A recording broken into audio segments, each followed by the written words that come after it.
ప్రజలు ఆలోచించి ఓటేయాలని కోరారు నగరి వైఎస్ఆర్సీపీ ఎమ్మెల్యే అభ్యర్థి రోజా.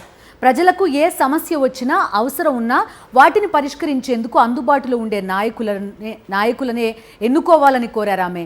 నగరి మున్సిపల్ హైస్కూల్లో ఏర్పాటైన పోలింగ్ కేంద్రంలో తన కూతురు అంశుతో కలిసి ఓటు హక్కు వినియోగించుకున్నారు రోజా. నగిరి నియోజకవర్గంలో అంటే నా నియోజకవర్గంలో నా ప్రజల మధ్య నేను ఓటేయటం అనేది చాలా హ్యాపీగా ఉంది. ఎందుకంటే ఈ రాష్ట్రంలో మీరు చూస్తే చంద్రబాబు నాయుడు కోట్లేదు, పవన్ కళ్యాణ్ కోట్లేదు, లోకేష్ కోట్లేదు, షర్మిలా కోట్లేదు, పవన్ కళ్యాణ్ కోట్లేదు.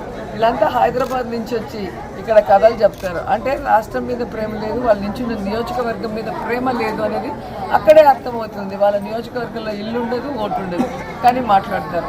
అండ్ నా మీద నించున్న వ్యక్తి భానుప్రకాష్ కూడా ఇక్కడ ఓటు లేదు, ఇల్లు లేదు. సో ప్రజలు గమనించాలి, ప్రజల్ని ఎవరు ప్రేమిస్తున్నారు, ప్రజల మధ్యలో ఎవరున్నారు, ప్రజలకు అందుబాటులో ఎవరున్నారు, ప్రజలకు సమస్య వస్తే పరుగులు తీసి ఎవరు వస్తారనేది తెలుసుకోవాలి.